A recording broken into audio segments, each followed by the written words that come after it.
Welcome back, everyone. It's Sunday night, and if you're here, that means you're here. After the unfortunate incidents of last week, which made me deal with the horrors of YouTube editing software, I'm hereby declaring that this live stream is a no anime zone. That if you want on, you have to show your face and not an anime profile pic. That being said, for those of you who are not somebody I know, go ahead and jump on. The link is in the chat and the description. So look forward to hearing from you. Yes, Casey, I agree with you. No more anime. We spend enough time on our couches, probably. It's still cold in North Dakota. Winter showed up about 2 weeks too early. I'm content with winter, but not before Thanksgiving. This is the way. That's a cultural reference that I'm sure I'm not getting. I don't watch TV really at all anymore. I think it was at my former parish that I got burnt out on it. It was very important for the pastor at my former parish that we sit down and watch TV every night together. And I got tired of it. I didn't want to watch TV sometimes. Those are the sacrifices you make in order to keep a relationship going, especially when you share a house with your boss. Oh, what happened last week? I was a naive child last week, and I allowed a troll onto our stream who showed indecent images and yelled indecent things. Very upsetting because I had to use the YouTube animating software to edit that out here in the church office, which was very stressful. And Joey A's been preaching no anime for a while. Keep up the good work. Keep the faith. What did I watch with my boss? Well, first we watched Longmire, A Murder a Week, which was it was what it was. And then we watched Blacklist. And he got really annoyed when I did Exodus 90 because there was no TV allowed during Exodus 90. So anyway, it was extremely important that we would watch TV together. And now at my new place, usually I am in bed before my boss gets home because I'm an early riser, and he is at the office until 9:30 p.m. regularly kind of person. And we both do our work. Laura says thumbs down. I agree. It was a very thumbs down kind of moment. Now we have the option of sitting here and listening to me ramble, or we have the option of inviting somebody in. I have the link pinned to the top of the chat, and I see there are 5 of you out there. If at least one of you jumps in, then I won't be so lonely, and that'd be nice. Oh. What else? What else has been going on?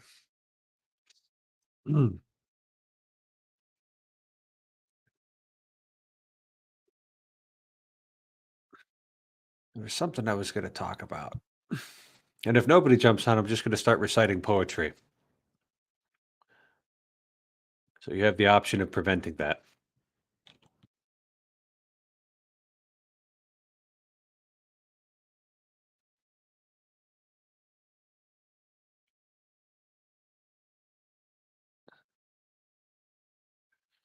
Gavin has a good excuse, and Jacob does not. Laura has a good excuse. Well, I guess that about covers 3 out of 5. All righty. That's it. You're getting poetry, whether you like it or not. I dedicate this one to Chad the alcoholic, who does not know why he is a Christian. The Hound of Heaven by Francis Thompson. I fled him down the nights and down the days. I fled him down the arches of the years. I fled him down the labyrinthine ways of my own mind. And in the midst of tears I hid from him, and under running laughter. Up vista hopes I'd sped, and shot precipitated, adown titanic glooms of chasmid fears, from those strong feet that followed after. But with unhurrying chase and unperturbed pace, deliberate speed, majestic consistency, they beat, and a voice beat, more instant than the feet. All things betray thee, who betrayest me. I pleaded outlaw wise, by many a hearted casement curtained red, trestled with intertwining charities. For though I knew his love who followed, yet I was sore adread, lest having him I must have not beside. But if one little casement parted wide, the gust of his approach I would clash it to. Fear wist not to evade as love wist to pursue. Across the margent of the world I fled, and troubled the gold gateways of the stars, smiting for shelter on their clanged bars, fretted to dulcet jars, and silvern chatter the pale ports of the moon. I said to dawn, be sudden, to eve, be soon. With thy young skiey blossoms heap me over from this tremendous lover. Float thy vague veil about me, lest he see. I tempted all his servitors, but to find my own betrayal in their constancy. In faith to him, their fickleness to me, their traitorous trueness and their loyal deceit.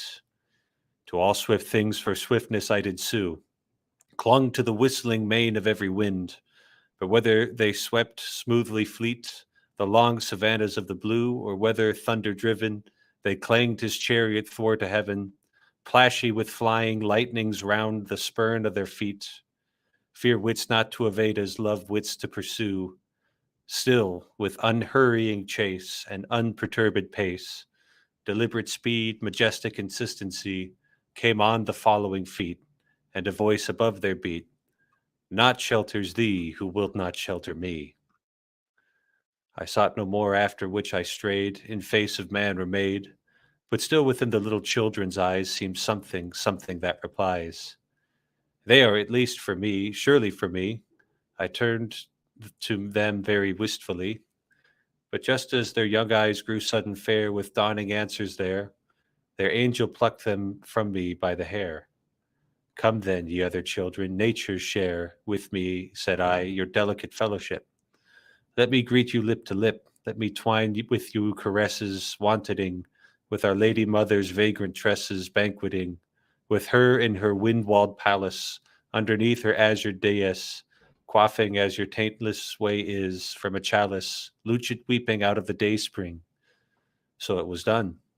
I in their delicate fellowship was one, drew the bolt of nature's secrecies. I knew all the swift importunings of the wilful face of the skies. I knew how the clouds arise, spumid of the wild sea snortings.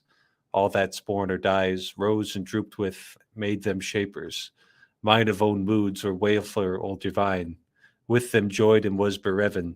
I was heavy with the even. When she lit her glimmering tapers round the day's dead sanctities, I laughed in the morning's eyes. I triumphed and I saddened with all the weather. Heaven and I wept together, and its sweet tears were salt with mortal mine. Against the red throb of its sunset heart, I laid my own to beat, and share commingling heat. But not by that was eased my human smart. In vain my tears were wet on heaven's great cheek. For we know not what each other says. These things and I, in sound I speak. Their sound is but their stir. They speak by silences.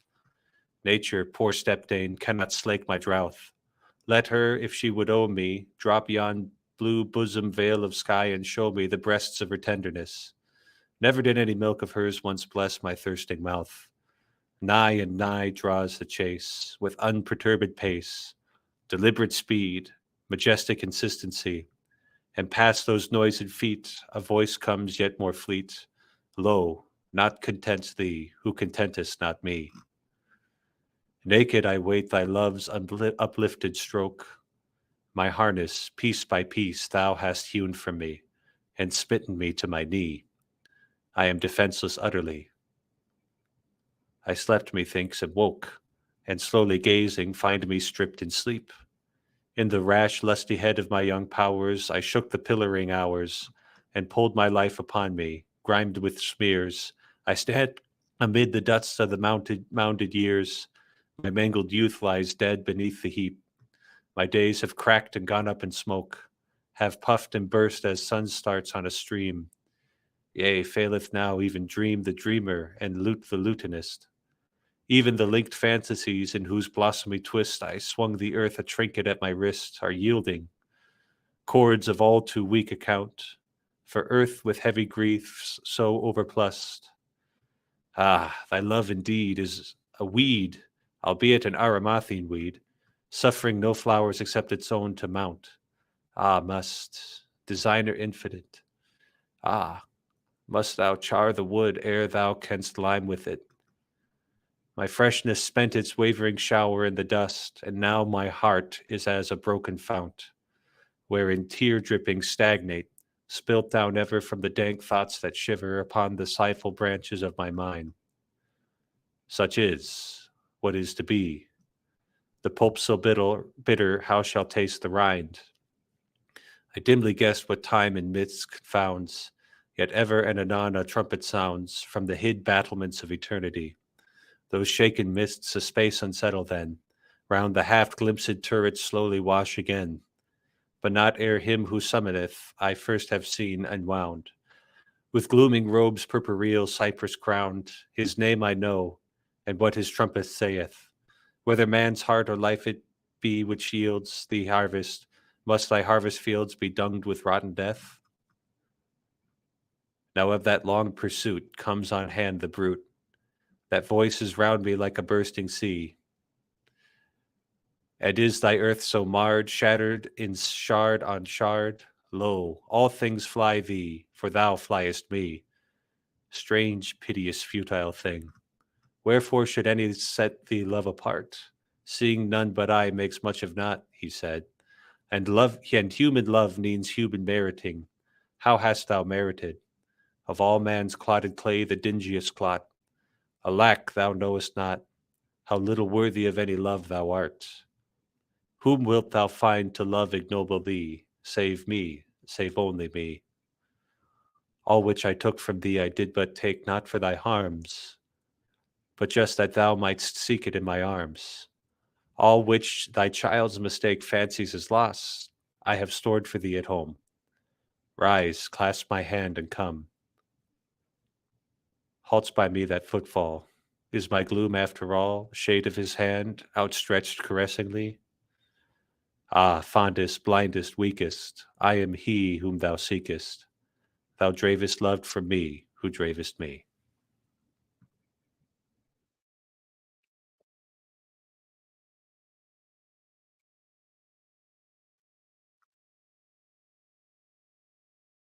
And that was The Hound of Heaven by Francis Thompson. Ah, Francis Thompson was an opium addict, lived a very hard life on the streets of London, but never gave up his poetry. And that refrain that we hear over and over again, still with unhurrying chase and unperturbed pace, deliberate speed, majestic consistency, came on the following feet, and a voice above their beat, not shelters thee who wilt not shelter me. I think it's a fabulous, fabulous poem. I hope I did it justice. Does use, this was late 19th century, but there was a lot of archaic vocabulary in it. So it's a sort of thing that you need to come at more than once if you're going to make sense out of it. And if the vote of tonight is that we simply listen to me talk all night, I guess I'll go on for a bit, but I don't have much appetite for that. So if anybody is available to hop into chat and keep me company, I'd certainly appreciate your company, appreciate the opportunity to talk. So it seems that having the no anime zone is a popular move here, and I'll keep that going. Uh, and there's just been something I've been thinking about as our common project here. Everything gathered around first Dr. Peterson and then Pastor Paul and Mr. Pajot and Dr. Vervaeke and all of the funny characters. What we might call this little corner of the internet. And this is what I think. Shh. It's better. It's better when it's not spoken of. It's better when we don't sit there and talk about it. It's reduced to navel gazing if we allow it to just be something we talk about continuously.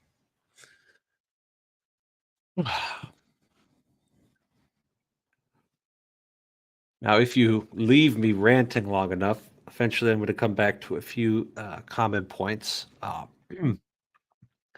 Discovered a new YouTube channel. This YouTube channel is a trad channel, extremely trad. It's called Unam Sanctam Catholicam. And had this very oh Trad channel. would you turn your radio down? Expect a 7-second delay. And if you're trying to talk, Laura, I cannot hear you. Anyway, the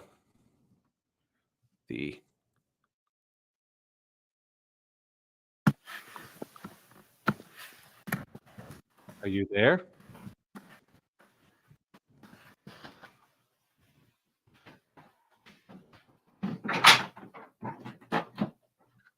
All right.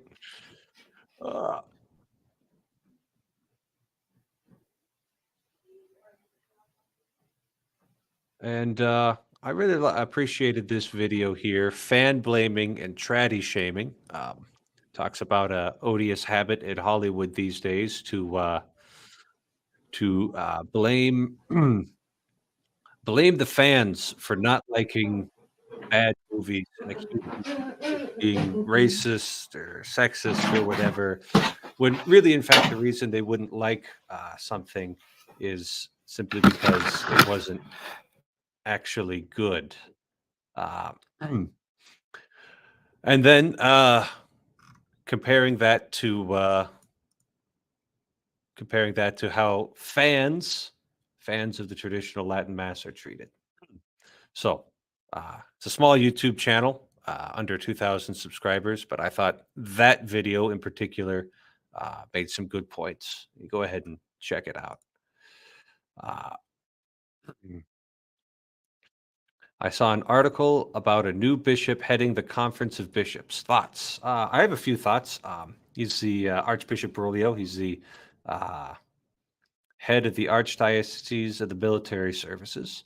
And as far as I can tell, the Archdiocese of the Military Services have been well managed the entire time he's been the Archbishop.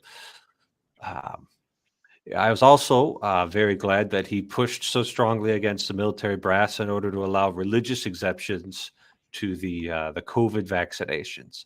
He was very loud and vocal about that, which I thought was a good way for him to stick his neck out. All right, Laura, hi. Hi, Father Eric. You let me in, and then I realized I didn't have a mic or headphones, so I went and got Okay. them. All righty. Well, how was your Sunday? It was very good. It was a good Sunday. Did you hit up the Spanish Mass again? I did. It was great today. All right. Yes. Oh, any nuggets from the homily? Well, is today indeed the Feast of Christ the King everywhere? Except for places where they celebrate the 1962 Roman Missal. Okay. So Yeah. yeah, basically everywhere. Yeah. Yeah, it was nice. People got excited about it being the Feast of Christ the King, because then they can shout "Viva Cristo Rey" and stuff.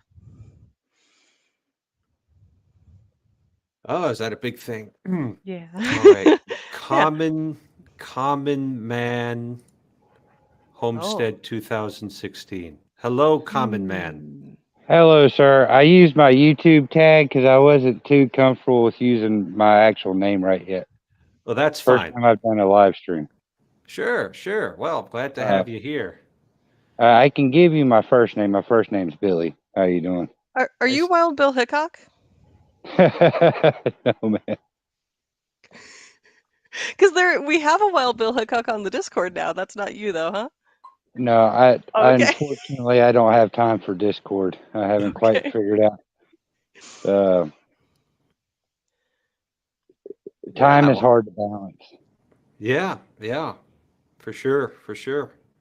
Well, looks like it's not below zero where you're at. You can actually stay outside comfortably. About 35. Yeah, that's doable. That's balmy. Eminently Yeah. doable. Yeah. Mhm. Yeah, it was pretty cold here today. Yeah, but we had a good day. And sorry, you asked me if there were any nuggets of wisdom. I mean, it was the usual sermon stuff, but it was good, right? Christ's kingdom is not of this world, and instead it is a celestial and eternal kingdom of peace and love and harmony that lasts forever. There you go. Alrighty. Now, Bill, what we've never interacted before. I don't know much about you. I'm Father Eric. What brings you onto my live stream tonight? You got something you want to talk about, or you just want to listen in? I do. So I've been. So I haven't. This is. I think I've heard you 3 or 4 times.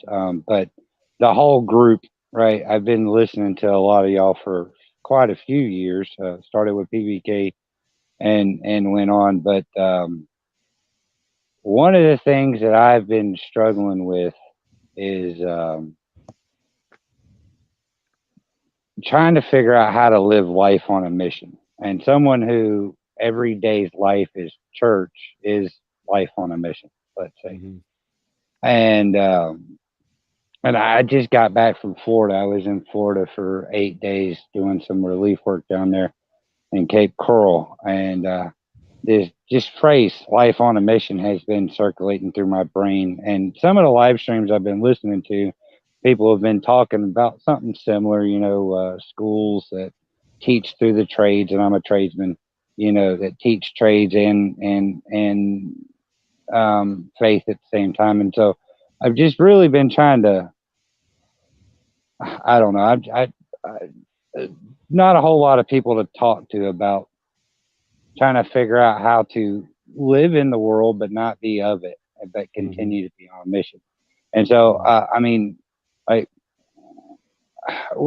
we do a lot of charity through the Baptist church. I'm a baptized Baptist, but I don't agree with anything they say or do. I just part of the Baptist church and go every Sunday and Wednesday. They're the most active people in this area, at least. And I'm a foster parent, and we have a homeless outreach ministry, and I do disaster relief, and I am constantly busy doing things for other people, and it still doesn't feel like I'm hitting a mark.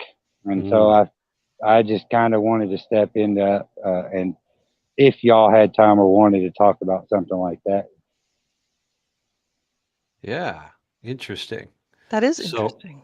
So you've got a bunch of charity stuff. You've got the fostering. You've got the church. You work too. Yes, sir. Yeah. Yeah. And I go to school at the same time. Yeah.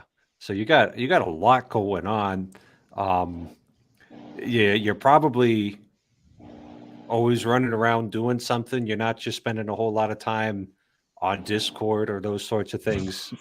No, but most of the Yeah. time I listen. Like, so for the longest time, I didn't even know what Paul Vanderklay looked like because I just listened to his stuff. Probably about a year and a half, I had no idea he was 6'7" or whatever. Yeah, yeah.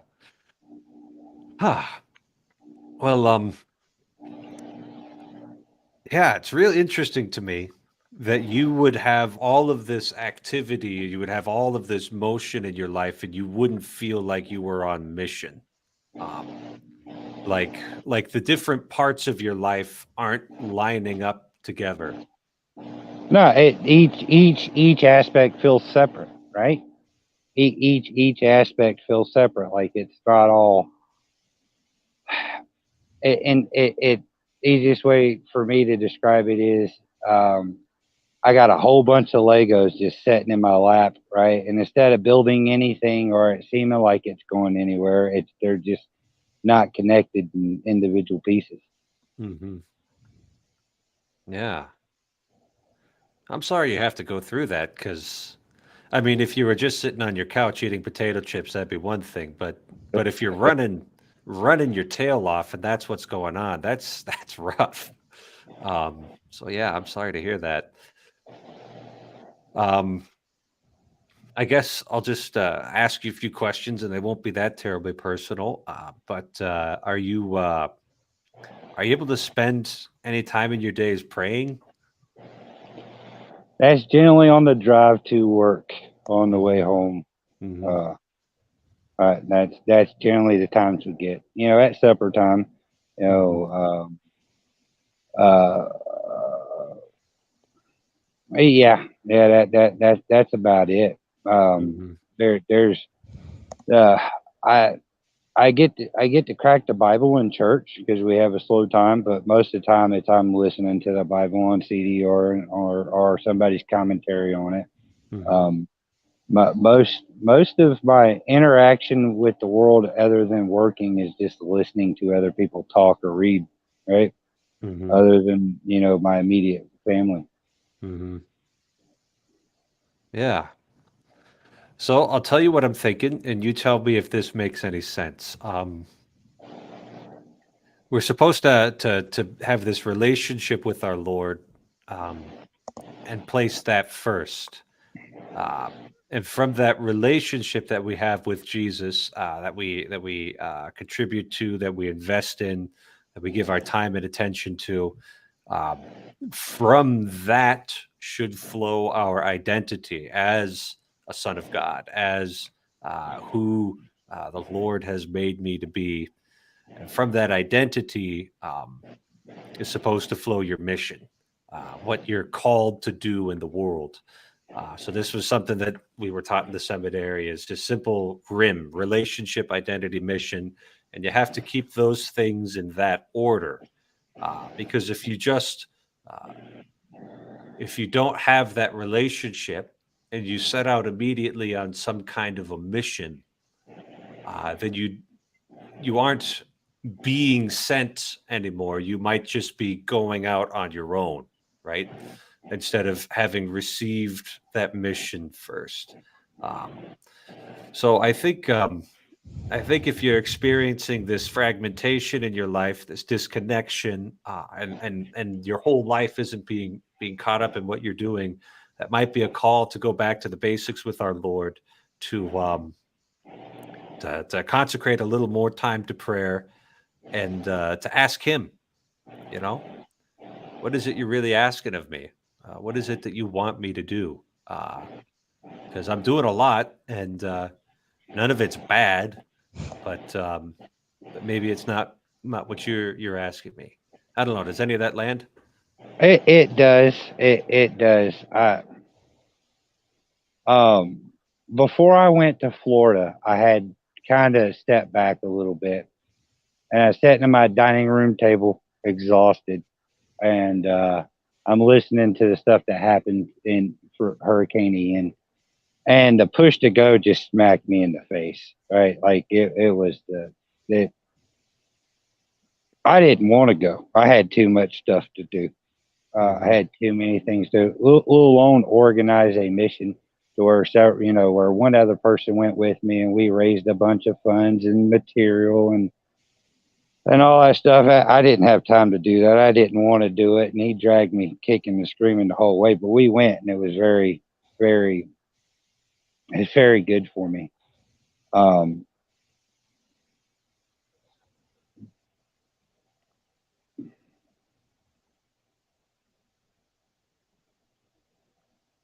I guess yeah, what you're saying makes sense. I don't know how to put it in words. Mhm. I don't know if life on mission is the proper way to say it. I just really trying to figure out how, I don't know if you know the phrase, walking with the name of the Lord on your tongue. Have you heard that phrase before or read it in the Old Testament by chance? I do not recall. No.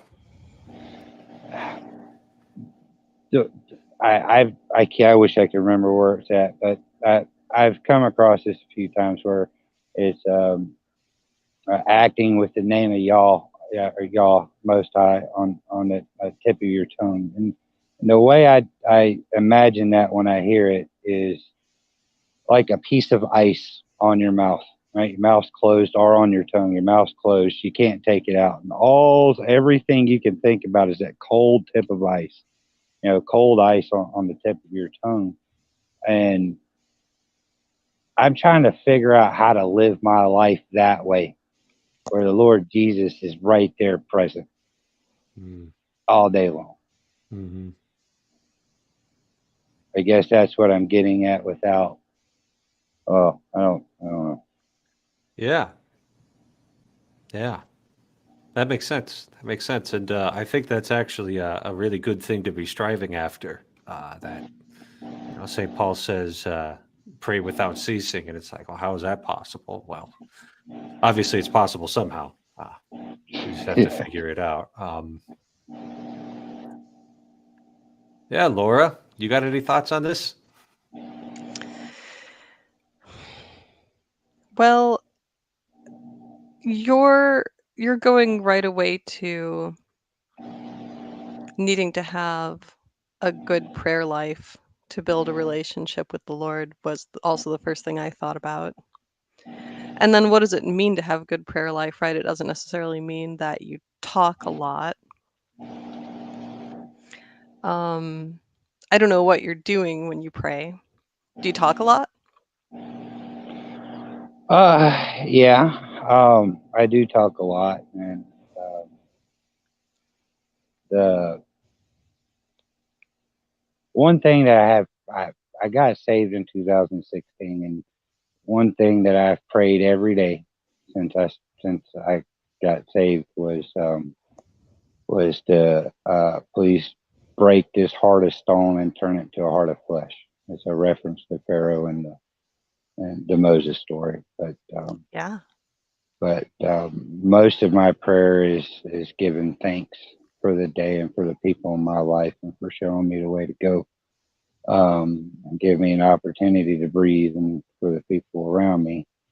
I have a really hard time for praying for people I don't know for some reason.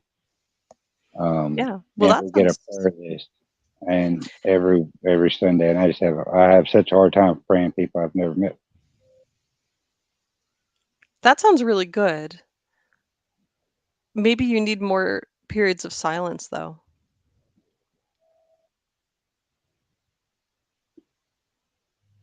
Yeah, I can probably agree with that. Which might be a rare commodity. Silence. Yeah, You've got kids running around the house. Oh, yeah. Uh-huh. I do. Well, right now we just have one toddler, but the state of North Carolina Department of Social Services, they'd like to drop nuclear bombs on me from orbit from time to time, because we'll go from 1 to 5 kids, and in a heartbeat. They rotate. The child that we have now, we've had for 2.5 years, thank the Lord. But most children come and go within a month; they're gone, and it's just a constant rotation, different ages, but it's real enjoyable because quite a few of those children have made it back home, and their life was noticeably changed. Their parents' life was noticeably changed. That's been a big blessing to me, just being able to see those kind of things, to see those transformations from someone who's strung out on drugs, and then within a year they're functional, they're holding a job, they have a house, and they've done everything the state asked them to, and they got the kids back. That is one of the biggest blessings I've ever seen in my life, and it didn't happen to me; it happened to somebody else. I just got to see it. Is it usually because of drugs that the kids come to you? In this area, yeah. Drugs and physical abuse. And other places is different, but I live in a very economically depressed area, and we're not too far from major cities, and so there's a pretty big drug trafficking and child trafficking situation through here. So most of the kids we get are either trafficked victims or drug addict parents.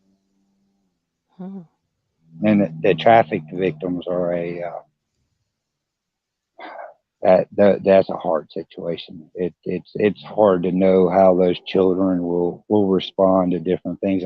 And I'm 5'11", 260 pounds, so I'm already I'm a big guy, so I'm a little intimidating, especially to little 9-year-old girls who's had their world ripped apart. There's been a big learning curve in how to handle children like that, how to because sudden movements can send them off into a different place, and so there's been a big learning curve dealing with children like that. And, wouldn't trade it though. I mean, I've learned more, I think, from doing that than I ever have in church. I think I've learned more about the nature of God, um, inviting strangers into my home that are going through the worst time in their life than I ever have sitting in pew on Sunday. Yeah. I believe it. Yeah. And that's a lot for you to have to bear too. I mean, you might not have the same amount of stress and disruption that they're dealing with, but it has its effects on you too, and that's a lot to carry right there. Uh, Probably not something that you need to be carrying all by yourself. Well, I got my wife. She's pretty. She dragged me to Jesus kicking and screaming. But once I accepted him, it was a whole different ballgame. But yeah, it's a battle, man. I say that it's so much of a battle, and I'm so spinning from it that I've reached out to a couple of strangers I've never met before and just broadcasting across the internet. So that'll tell you the spot I'm in. Yeah, yeah. Wow. Well, just looking at the chat here, everybody is admiring the work you do. Um, just a few people who are chiming in. They think that you're carrying a good load right there, and I want you to know that that's what I think too. Is that you're out on a good mission right now. Um, I have to think something like what you're experiencing would be something like what Jesus's mother would have been experiencing, watching him get crucified, seeing her son be abused by the world, um, completely unjustly, nothing that he could have possibly deserved, and what sort of suffering that she would have gone through in that, and just watching this happen, encountering that. Um, so that would be a very Catholic meditation right there. So with the sorrows of Mary, but that's just what I thought of. Just kind of that helplessness and that resignation that she would have gone through.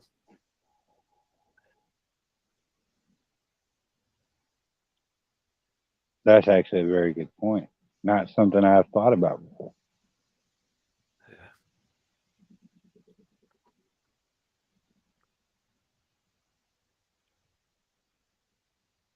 Yeah, us Protestants don't think too much about Mother Mary. Hmm. Hmm. Father, do you think the story of Mary and Martha would be of any use? Just because, not as a rebuke to you for doing a lot of things, but Martha is caught up in the doing of many things, and all the things that all the actual actions that she needs to take care of, and Mary is focusing more on the contemplative side. And the message isn't that Martha's doing anything bad, but that But that's sort that's of the top thing that is going to hold everything together is having that contemplative practice or valuing that prayer relationship with God. Is that in Luke? Yep. I think so, yeah. Yep. It's like chapter 18 or something. Okay. Yeah, yeah. Jesus Yeah, Jesus says the most important thing that he wants out of them is just to be with him. Just to be with him. right. Oh man, I appreciate that, and I guess that's the struggle is because maybe one way you could look at it is I'm trying to be with him through action, and that might just be driving me further away. I don't know. That's a crazy thought, though. Maybe if when you're trying to be closer to him, what you do is add an action, you know? Yeah, Maybe then you're piling up too many actions. that's a really good point. Hmm.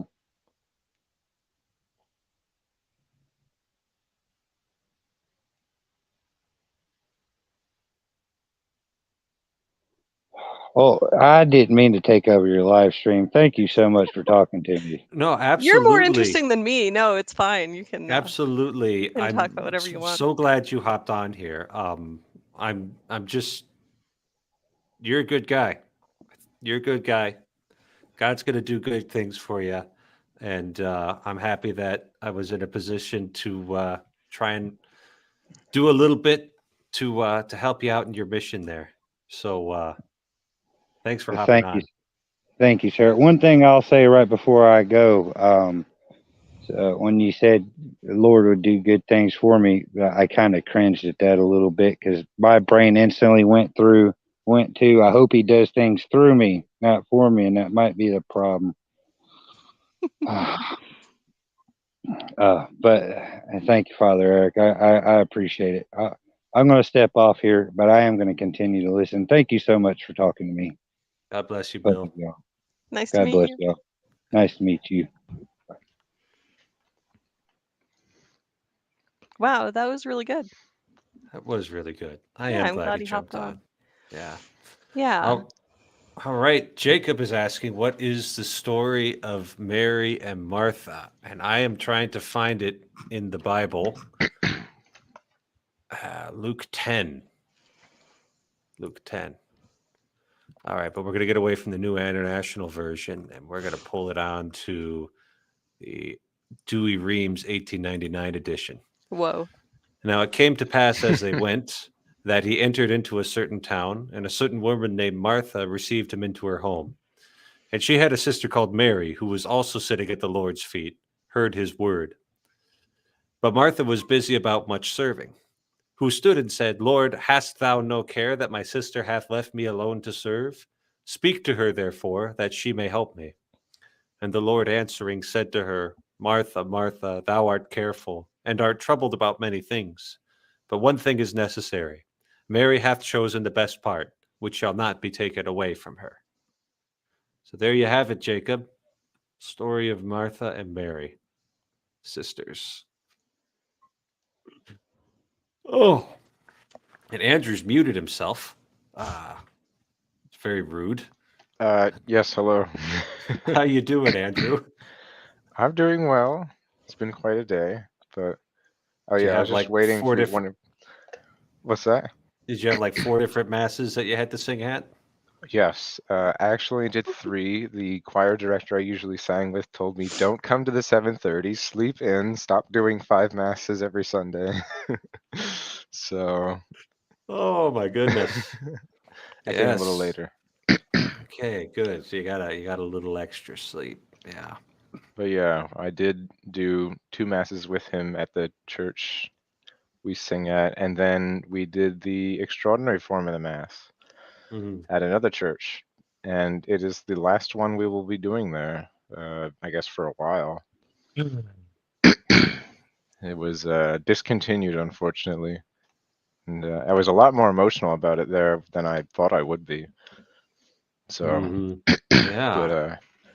it was awesome though. We we invited all the choir directors we know who do extraordinary form stuff. So we had like 4 different choir directors and their schola. So we had like 15 to 20 extra people doing polyphony and chants and all that stuff. So it was an amazing, musical ministry there. And also, usually we burn a lot of incense, so the church like fills with so much incense that you can see the sunbeams coming in. Mhm. But today, I think maybe Father thought that since we won't really be doing this week anymore, maybe he told them to put all of the incense in the thurible because there was so much smoke in the air. I couldn't see the people across the church. Yes. Enter into the cloud of unknowing. It was so much. So I'm like, yeah, Oh, he's just burning the rest of it, I guess. yeah. Oh, I remember Yeah. spending Holy Week at a convent and then packing up all my stuff and going home. And when I opened my suitcase at home, the smell of incense came out of the suitcase so strongly Yes, because there'd been yes. so much during the Holy Week. Yeah, that was Mhm. great. I was like, Yeah. oh, I don't want to Goodness. wash these clothes. Mhm. Mhm. Oh Yeah. yeah. So is in your area, is there going to be any extraordinary form masses, or are they all getting shut down? Well, in that diocese, there will be some at a couple of shrines because they're not parishes. So Mhm. there will be stuff there. Um, in my diocese, I actually live in a different one, Mhm. and the bishop is much more free with extraordinary forms. So there's actually like more happening now. There's a parish I know nearby that just did a mass today. They do a third Sunday extraordinary form every month. And this Sunday, they decided they wanted to see how many people come to see if there's a demand for them to do it every week. Mhm. So it's growing where I am, but for now is being a little bit suppressed in the other dioceses, which is very unfortunate. Yeah, yeah, and I imagine if just down the river or the road or whatever it's being suppressed, that you're going to have a bunch of refugees from that other wicked, wicked diocese. Yes, yes, I suppose, yeah. But actually, I drive like 40 minutes to get to that parish Mm, in the other diocese, so mhm, I actually go quite a ways away to get there because that's the only one I knew about that was every week on Sunday. mhm, Um, mhm. this other church is like maybe 20 or 25 minutes away. It's not as far, so it actually would be more convenient for me to go there. So, Now, out in but your part of the world, can you actually get to places in a decent amount of time on a Sunday morning?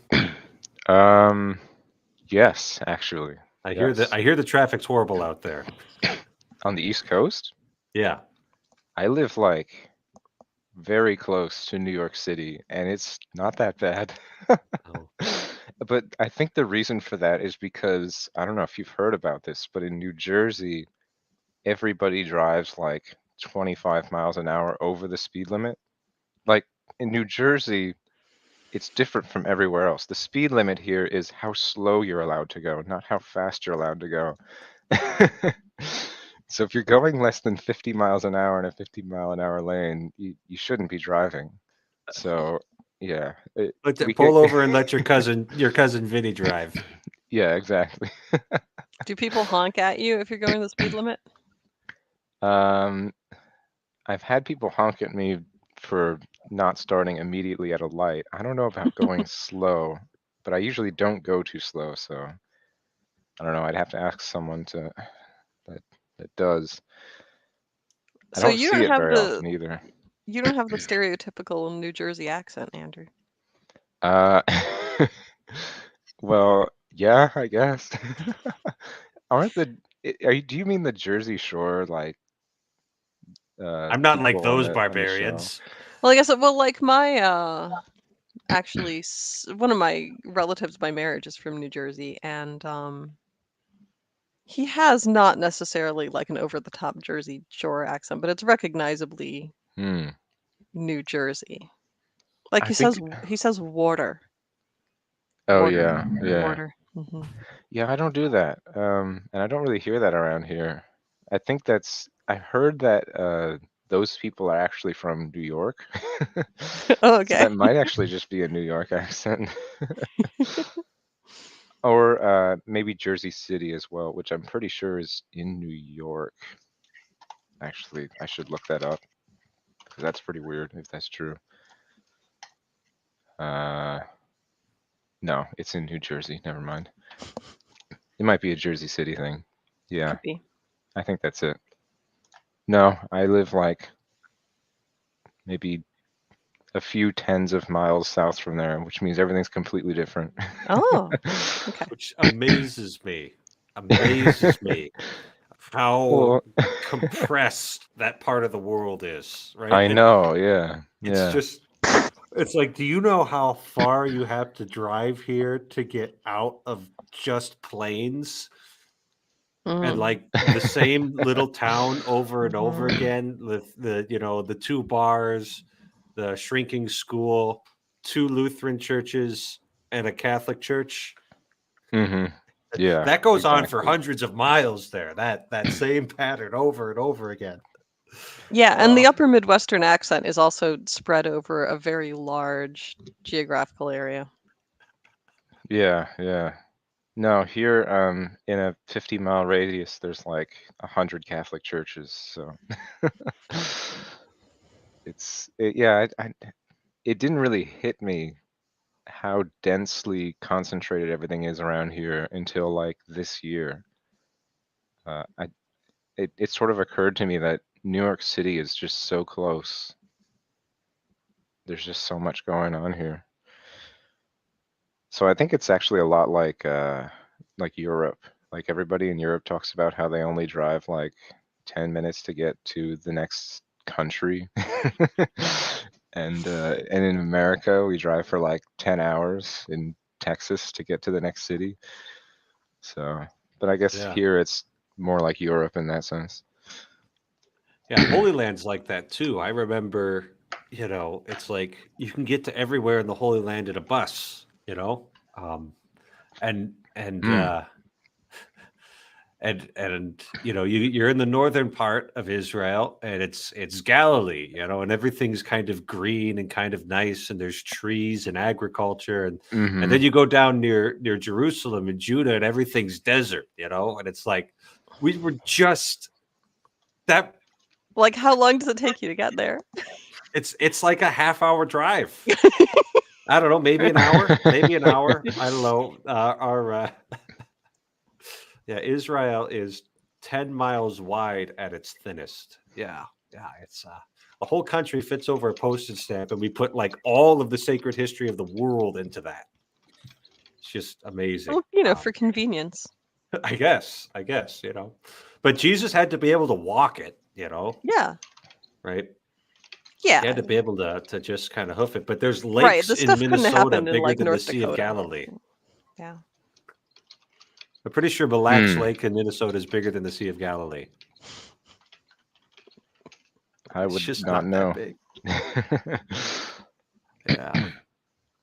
Awesome. Well, I really hope that the pastor, the nearby parish, gets the extraordinary form going more regularly there, and Yeah, me too. I especially because he's the priest of the parish, so like I can go to this other church to just do extraordinary form there, but mhm, he can't do that. right. So yeah, I hope that he gets to do more because he can't exactly just hop somewhere else. Yeah. But if the diocese north, south, east, or west, or whatever is cracking down on it, then people will drive. People will drive Yeah. for the extraordinary form of the mass. I I've been remember. doing that. Yeah. Oh yeah, I knew a family with a bunch of little kids who used to drive 2 hours to go to the extraordinary farm every Sunday. Very, very dedicated. People coming in Mhm. to the Twin Cities from like, Wisconsin or something. Mhm. So yeah, if you build it, they will come, basically. Yeah. Yeah. For some things, that's not true. For this, it definitely For is. this, it is. It is. It is. There's a lot of passion there. Yeah, the the extraordinary form got moved from the cathedral to a high school chapel in our diocese. Right. So it's still in town, but the chapel's much smaller, and they built the ventilation system horribly because there's always this loud fan droning in the background. Oh. It's just Oh, that's ugh, terrible. yeah. And the church we're building out there now, I kid you not, I could walk through the tubing they have for the ventilation system because Wow. if you've got a big enough vents and big enough, ducts, then you won't have any noise. Yeah. So there's like every third pew is going to have like a diffuser underneath it, and all around the sanctuary inside there's going to be these diffuser panels. It's going to be brilliant. It's going to be magnificent. Greatest heard church ever. Oh man, I heard your architect is part of your parish. I think he's an architect. He's definitely like project manager or something. Oh, okay. Cool. I don't know who the architect is, but this guy, like, he's got all the drawings on his computer, so I figured he was the architect. Oh, okay. And he's got those fancy, where it's like a font where you'll like zoom in and the lines will get more definition on there. That's a real fancy Ooh. program. And then you can like, it's all to AutoCAD. scale, so you can just highlight something and it'll say 6 feet. So Wow. I'm pretty sure he's the architect, but yeah. So at my parish church, they are trying to raise money to restore some of the murals and other decorations that were there before Vatican II. Oh, they got whitewashed? Yeah, some things got Mm. whitewashed, yeah. Mm. And also some side chapels were removed and turned into flat walls. So, but they're not going to restore the side chapels, but they are going to make the walls more ornate again, where the side chapels were. So they had a like an easel with a picture of what they want it to look like up today in church. And so I went up there and was like looking at the picture and then like looking around the church to try and like figure out what was going to change, like looking at Find the Difference Pictures and Highlights magazine or something, and it looks like it'll be really great if they can get the money for it. Yeah, it's nothing like doing a Yeah. capital campaign during a recession. Yeah. An inflationary You know what also would have been recession. cool? Just like not removing all the paintings in the 70s. Could have just kept them, guys. But oh well. Laura, Sometimes you modern look back. times. Modern times. Modern times. It's the 20th century. We have to be dumb now. Hindsight is 2020, and it's finally been 2020. So Okay. we I like finally it. realized what we've done wrong. Oh. Well, the church does have very beautiful stained glass, which is the same stained glass that's always been there, and they did not take that out in the 70s, so that was good. That's But good. yeah, it'll be That's nice good. to have the paintings back. Mhm. I bet. Yeah, so in the sanctuary above the altar, they used to have Christ the King in the center with the 4 evangelists next to him on either side, and now they have blank walls. So it'll be good to get that back. Wow. Yeah, some other things too. They're going to change, so it should be good. For sure. Hmm. All right. So Well, I better get going, I guess, unless you were gonna ask I me was going to something. bring up another topic that's interesting to me and hopefully somebody else. But if you've got, I understand that it's even later there than it is here because of time zones and the sun. So if you need to get off the bed, I won't stop you. Well, yeah. I mean, unfortunately, actually, I've scheduled some time with friends to talk with them, so Oh no, we'll that's keep my terrible. appointment. I You know, don't it's need those very other friends. You have us. Yes, that's how it feels right now. The moment Uh, when this little corner became a cult. No, Laura. See ya, Andrew. But listen, What is- Oh, I'm not allowed to say it. That's fine. That's Who fine. is that? That's funny. I get the Fight Club thing. I don't know who the ladies are though. Are they It's Jersey TLC. Shore? Oh, okay.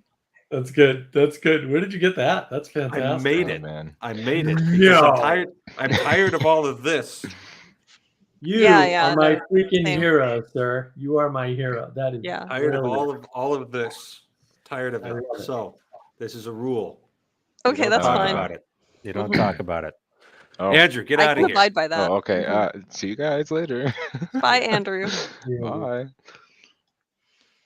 Bye. Mark, how you doing? I'm hanging in, I guess. It's Hanging in there. This is your third or fourth live stream that you've jumped on today. no. Only 2 live streams. Okay. We had an empty meditation hall. Well, not an empty meditation hall. I didn't wake up in time to head off to the Orthodox Church, so I said, "Well, I might as well go on Discord." And Manuel wasn't there, so I was like, "What's going on?" And they didn't put on a video or anything because Corey, who would have put on a video because he's done it before, because we, 2.5 years, man, people get into the groove. He wasn't. He had technical problems since he's moved, so he wasn't able to get a video up. But people sat in the meditation hall and did their meditation or prayer or whatever they're doing, and we had a nice chat afterwards. So that was good. And then I talked to Hezi earlier, which was nice. We had a lovely little stream there. And I was planning on coming on and saying hi to you and showing my support. So I'm here. Thank you. Thank you. So here's something that I have been noticing is the replacement of St. John the Baptist with St. Joseph in Western art, Whoa. right? So Say more. yeah. So we're gonna share screen again here. Mhm. So we put that there and that there. Let's zoom in a little bit. So this is an 8th century mosaic. This is the Basilica of St. John on the Lateran Hill in in Rome. This is the Pope's Cathedral. And they actually were able to preserve this mosaic when they did the big remodeling in like the 17th or 18th century. I can't remember. And what we're looking at, Jonathan Peugeot, you put on your Peugeot, your symbolic world pants. You see, we've got the Theotokos here on the right, and then St. Peter here on the right, and St. Paul here on the right. And I bet you he's treated different in Western iconography because he's one of the 2 founders of Rome. So he gets put onto the right hand there. And then we've got St. John the Evangelist and St. Andrew, who was a patron in time of plague, which we're constantly going through Rome here. And who would this be? Who would this be, class? That's St. John the Baptist. St. John the Baptist, right? So in the 8th century, at a premier church in the West, you had St. John the Baptist as the first figure on the left hand. Now, Laura, being a Catholic who has been in very, very many Catholic churches across the world, who do we normally see on the left? Nowadays, based on what you said before, I'm going to say St. Joseph. It's always St. Joseph now. And so I really want to know, right? And I'm not expecting anybody here to tell me, but when did St. Joseph knock St. John the Baptist off the top spot?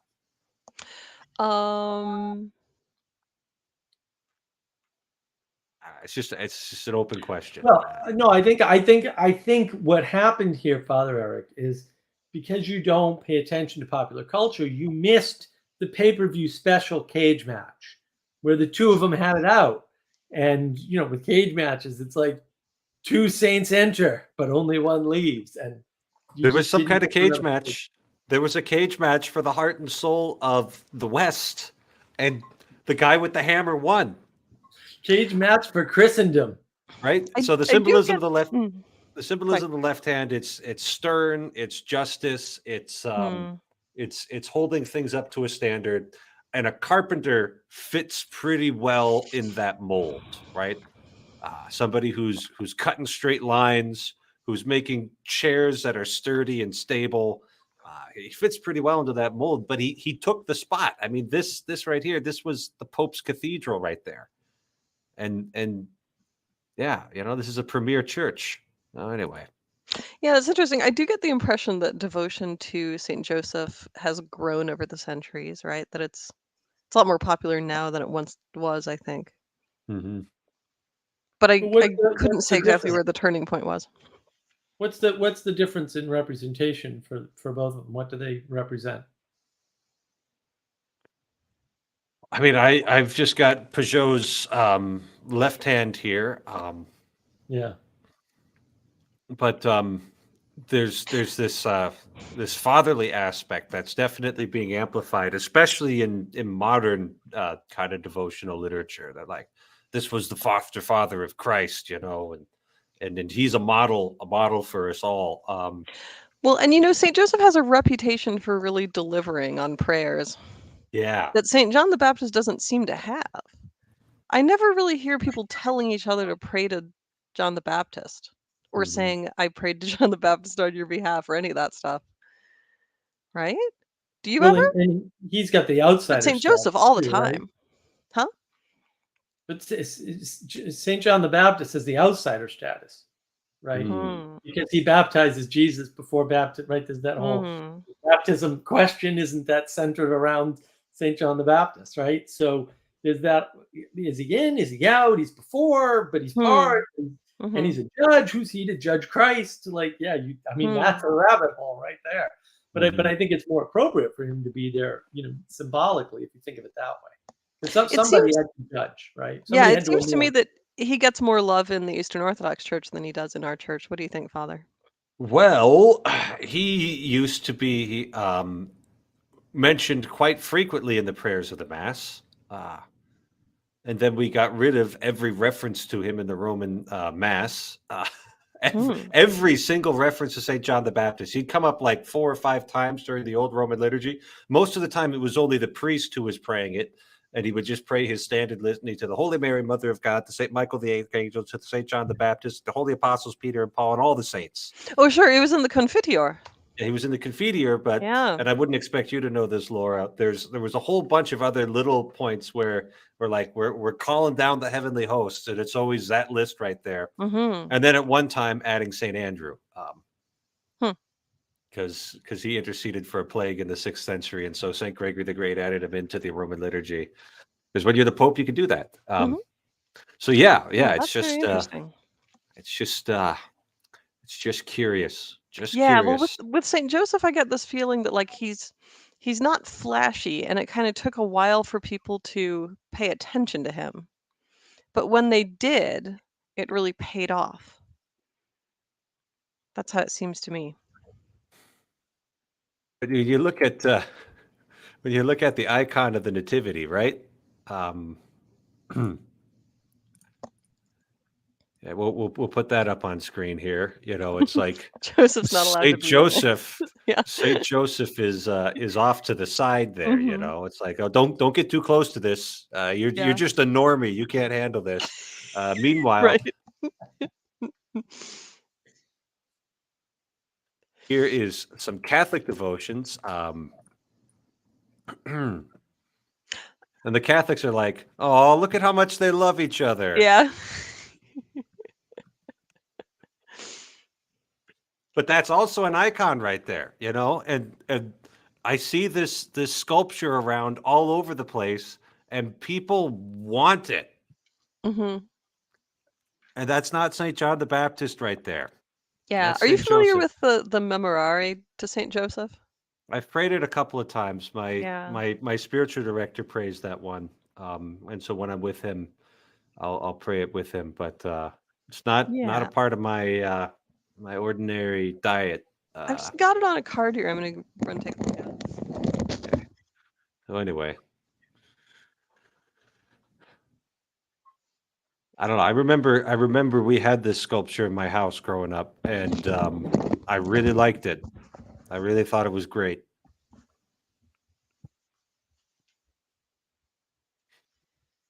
I'm just seeing if I Chad, you have to watch the beginning of this Hi, video. I fragmented mutant dedicated person. poetry reading to you. Yeah. Well, okay, so you know how it starts out with on the testimony of Saint Teresa, thy devoted client. Is that Saint Teresa of Avila? Probably. Yeah. Yeah, we got that patron-client relationship going on there. Yeah, I wonder This was very so weird to Italian. non-Catholics. Saint Teresa, thy devoted client. Yeah, but I wonder if it was around that time that he increased in popularity a lot. Yeah, I bet you this is something that came out in the High Middle Ages. I'm gonna have to. Hmm. It's another book on the list. I'm gonna have to get a history of Saint Joseph now. It'll be after I read the book that my old college professor wrote on speaking in tongues, um, which should be really interesting. But I Oh, have to yeah. finish Reformations first because it's such a good book. Oh, yeah. Did you know that people uh, in the 16th century in Spain, if they were being arrested for a civil crime, some people would try and commit blasphemy so that they could get handed over to the Inquisition courts instead, Oh, I've heard things like that before. Hmm. because the Inquisition courts were less bad. Yeah, actually, there was I think he was an honorary professor, but he was kind of an eternal PhD student at the college I went to who specialized in witchcraft. He was always doing research on witchcraft. And he used to say things like that as well. That if you went up before the Inquisition just because people suspected you of saying some spells over your garden or something, you were pretty likely to get a slap on the wrist, and they would tell you things like, don't mess with that stuff and don't do it again. Very, very dangerous. Then they'd just send you home. So that, yeah, sometimes people would like try to get witchcraft added to their uh to their rap sheet in the hopes that they'd get gentler treatment. Yeah, because it was being run by the nerds. That's what made it so fair, right? And they'd be more likely to draw your case out because they're trying to like prove some obscure point of canon law than they are trying to get you. Hmm. Like a nerd battle. Anyway, yeah. Oh, now I have interesting stories from the Middle Ages about like using the Eucharist for witchcraft type purposes. Oh, that sounds a little too interesting for me, but No, here's the best one. So there is this lady, I mean, obviously if I'm a medieval person telling you this, like it's totally true because like my cousin's barber heard this from somebody else who was getting his haircut, et cetera, right? So there was this lady who managed to take the Eucharist out of a church, right? Presumably she got it on her tongue, but then she surreptitiously put it back in her hands and ran off with it because she wanted to make the bees in her beehive produce more honey. And she thought if she just put it in there, it would make all the bees healthier and stronger, and she'd get more honey out of it, right? So she did that. And then the next time she went to look into her beehive, she saw that the bees had made a shrine out of beeswax around the Eucharist, and they were all hovering there worshiping it. And then she felt really bad. So she went back to the church and confessed what she had done, and the priest helped her sort it all out. oh gosh. I bet you the bees didn't whitewash everything. Take the stained glass windows out. Yeah. It was probably kind of monochrome, but it was But intricate it's too, a golden palace for our Lord. Yeah. Oh man, that's amazing. And they probably took that beehive and made the Easter candle out of it. That would be good. That would be the fitting end to the story. Yeah. Now there's another one about somebody who tried to leave church with the Eucharist. But I don't remember exactly what it was he was doing or why, but his head swelled up so much that he couldn't get out the door.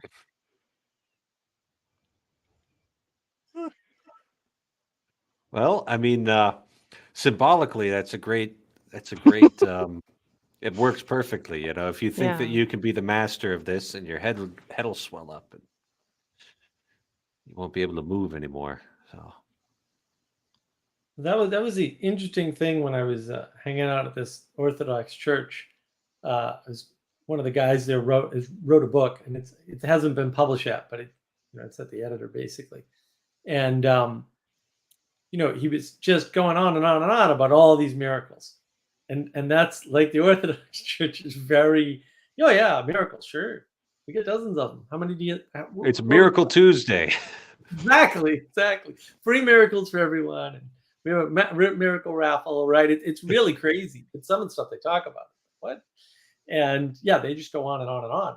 I don't hear that. And also speaking in tongues in the Catholic Church, I've never heard any reference to that. So I'd be interested to Oh, hear there are more Catholics who speak in about tongues. how they deal with all that stuff. I'm sure there are. It's just look. I mean, I've said it before, right? So Mhm.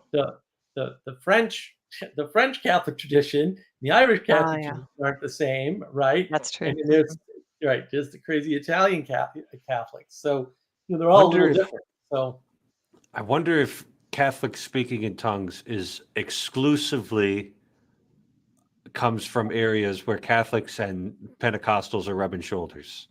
Yeah, because it seems to me like more of an American thing, But it's or also at least it's an also English-speaking world thing. South American too. There's Yeah, a bit of it yeah. there. I would think anybody that converted from, the more animalistic sorts of traditions would be because they were shamanistic by nature, and shamanism has a lot of that in it. It's certainly not everywhere. Not all shamans speak in tongues or anything crazy, but it's very common in that space. When this book that I was talking about that I've got on my reading list, it's by one of my philosophy professors who goes to the extraordinary form of the Mass. No speaking in tongues there, except the priest, and it's in Latin. And it's a very negative thesis on it, but it's a historical survey. So I'm interested to read it. I got really mean about speaking in tongues for a while when I was a new Catholic. I didn't like it. And then I was always reading articles that explained why no one should ever do it and it was evil. Which was probably a little too mean of me because there are people doing it who seem to be getting along very well indeed. And then you got out of the cage stage and everything was better? I guess so. Yeah. See, the Catholic system's brilliant because the 8 years of the cage stage that I went through, I was in seminary. I was Yeah. caged. I was caged. The world had a container for me. I read this article, so I got published in a magazine somehow. Like me and 4 other seminarians, and I look back at what I said, and I'm like, oh my gosh. I can't believe I said that. I can't believe they let me publish that. So I can tell you a story. This is something that was really actually important in my life, and I think about it a lot because of the stuff that goes on the internet now. There was this priest that people at my university really, really respected, and he published a magazine. It's a faith magazine in Britain. Father Hugh Mackenzie, I think, is the current editor, but this is the priest who was the editor of it at that time. And they published an article by someone, a priest, and I just happened to have read an article in Catholic World Report like a week before looking at this issue of Faith magazine that mentioned that same priest and mentioned that he had once signed a letter in protest of Humanae Vitae back when it came out. So this was a long time ago. This would have been in 2000 that I was like involved in this thing. But anyway, and then I was like, oh no. So I got on my email machine and I wrote to the editor of Faith magazine since I knew him enough to write to him. And I was like, oh, Father Patrick, did you know that this priest so-and-so that you published an article from, but he once signed a letter in protest of Humanae Vitae? And then I got such a smackdown in return. Like, he basically wrote me this email that was like, who do you think you are? It is absolutely not your job to be establishing the orthodoxy of priests, and I'm the head of this magazine, and I know who I want to publish and why, and I've never heard any complaints about this man's orthodoxy, blah, blah, blah, blah. And I was like, okay. But I learned a lesson from that. I was like, I don't know, 22. And that's a good lesson to learn at that age. And it's a lesson that a whole lot of adult people on the internet never got a chance to learn, I guess, because they love getting people in trouble for things they maybe, said or did 30 years ago. I'd be willing to let like something dumb, mildly dumb, a guy did in 1968 go because everybody was nuts then. Well, yeah, It's exactly. like everything was up for grabs, and I just Yeah. can't appreciate what the zeitgeist was like that made that possible. I wasn't around it. But by about 1975, Ratzinger, he pivoted a little bit, and made the right enemies. So, by then you should have it figured out, I guess. I don't know. Yeah, exactly. Sort of a bigger issue than that, though, because it's this idea that you can critique, right, without having been there, without knowing that person, without any other context, that you're okay to just, sure, it's not even necessarily getting somebody in trouble, but pointing out a flaw, right? Like, what a flaw is. It just reminds me of all these people, well, what Elon Musk should do with Twitter? Let me tell you what Elon Musk should do with Twitter, because, I, with my 7 failed businesses, really know business better than it's just insane, right? Like Chris, so Eric Weinstein on Twitter was like, are we going to vote on who to let on the platform? As though Musk wasn't going to let Trump back on the platform. Like, Trump's a moneymaker, for Pete's sake. Exactly. Like, really, you're all so stupid. You don't understand what he's doing? Because I see what he's doing. And A, it's freaking hysterical. And B, it's business brilliance. And Chris Kavanaugh, reposted that about Eric. And I, while I was getting a pizza today, I said, you're getting trolled. Like, a little on the dumb side. He responded to me, and I haven't read it yet. But it's just like, you and Eric are getting trolled. You guys are too smart for your own good. You don't really understand business well enough to know. He's hyping up the return of a moneymaker. Like, CNN's only alive today because Trump was in office. Like, you guys are like, whole industries have been held up single-handedly by Trump. Of course, he needs Trump for Twitter's business. He knows this. He's like a black hole of attention. Right. Well, and these two idiots who have never been successful business people ever, right? Whether they've been involved in businesses. I mean, Musk's built stuff from ground zero, right? They don't understand any of this stuff. And it's just like, I mean, there's dumb, and then there's like, maybe you should realize how dumb you are and shut up, dumb. And I'd put both Eric Weinstein and Kavanaugh in that. I mean, my goodness, like how it's so obvious to me. It's like, I know what he's doing. This is great. It's also good entertainment. Like, on top of, even if you're not involved in it, you don't care like me. It's so much fun. Like, why wouldn't you like it? I thought about he's gonna clean up the Twitter content moderation. I thought that. And then I thought for about 2 seconds on how difficult content moderation is on a massive platform. And then I thought, maybe things won't get worse. Well, there's a spend amount. It's like, well, you can clean up the content, but you have to have a lot of people, and they have to pay a lot of money because computers can't do that work. Yeah. Right. Despite our best efforts. It's a matter of quality, decades. Not quantity. Exactly. And despite decades of effort, they're not good at content moderation. People miss that. They miss the time component. But he knows that. But really, just injecting joy into the platform, which he did a couple days ago. A couple days ago on Twitter was a joy. It's a whole day. Everything I read on Twitter was awesome. I'm like, I've been finding it rather delightful lately. I've joined multiple times in the past and then deleted my account because I always find it to be such a horrifying place.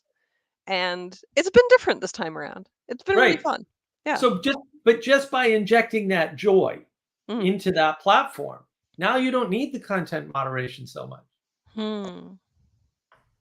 Right? Because even if there's some bad content, let's suppose you remove half the bad content, but you triple the amount of good content. People can take the small amount of bad content better. It has less of an effect now. And that's like, people don't understand all of these complex, intimate relationships. to harken back to the intimacy crisis, right? They don't understand that. Like, it helps you in a way that now you don't need the moderation so much. Like, you don't have to rely on it because there's so much joy in the platform all of a sudden. There's so much positive interaction that the negative interaction, even doesn't go down, isn't as bad, right? Relatively speaking. And that's what people don't understand. And so all of these things. It's like an immune system. It's like an immune system that's functioning properly. It just gets rid of all of the nastiness before it can take over, before you get sick. Exactly. Yeah, and that's what people want out of their soul. I mean, this is what I want. I go on Facebook. I don't care about your political opinions. I just want to see like pictures of your kids and vacations you took, and Yeah. maybe like something from the Hydraulic Press channel because I can get into that.